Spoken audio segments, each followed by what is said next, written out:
మాకు మాధవరం గ్రామం గుట్ట కింద పల్లె నీళ్లు లేవు తాగేదానికి ట్యాంకీ తోలుతుంది 3 నాళ్ళకు 4 నాళ్ళకు ఆ నీళ్లు తాగి పురుగులు పడి సమస్య జ్వరాలన్నీ వచ్చినాయి. బెంగళూరుకు పోయినారు 15 మంది.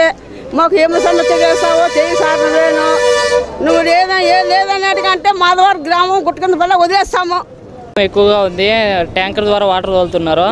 దాని ద్వారా మేము 3 డేస్కి ఒకసారి వాటర్ రావడం వల్ల వాటర్ స్టోరేజ్ ఎక్కువ చేసుకుంటాము. ఆ స్టోరేజ్ అయిన వాటర్లో లార్వాలు అవి ఇవి పడి దాన్ని యూజ్ చేయడం వల్ల డెంగ్యూ జ్వరాలు ఎక్కువగా వస్తున్నాయి. ఈ మెడికల్ సిబ్బంది ఒకరిద్దరు తప్ప పల్లెకి ఎవరు రావడం లేదు.